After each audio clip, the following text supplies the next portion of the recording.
So I'm going to talk, this is all about an entire disaster recovery program. The data center fits these areas that are, they're kind of hard to see on the screen, but these lighter blue areas are what really apply to the data center. But in the disaster recovery capabilities from a disaster recovery program, there are a whole bunch of things in here. You've got to look at things such as a risk assessment. What are the highest critical business functions and risks to the company? Okay? The compliance review. For any of you who sat through my compliance conversation yesterday, most compliance require you the ability to recover. Well, you need right up front to know, does this business function, these applications, do they have a compliance issue or a regulatory issue that we need to be aware of when we build our structure? What is going to be the impact to our business? Are we going to lose lives? Are we going to lose money? We're just going to have bad public reputation based on this. Okay? And that ends up with a criticality analysis where you rank everything. And I'll talk about how you get there. Okay? Then we have the technical solution. There's typically a software, a disaster recovery management software. And that software holds all of the recovery plans over here.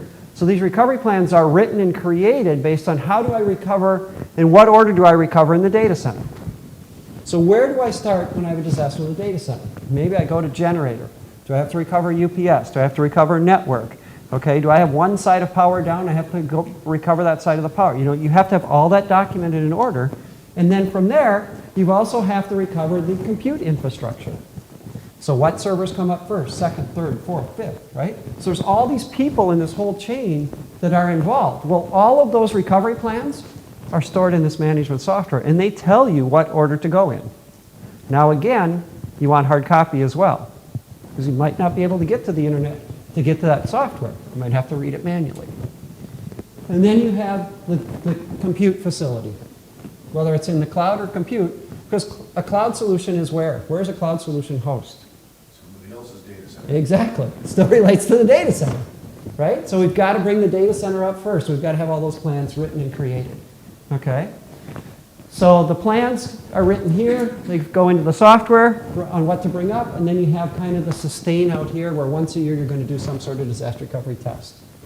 So question, how many of you have disaster recovery plans today within your organization? Okay? How many of you have tested them? Okay? How many of those tests actually worked? Okay? Notice how the hands kind of get less and less and less and less, right? Okay? I mean, you do need to test, you do need to sustain, you do to make sure that it's going to function and work, and you should be doing that at least on an annual basis.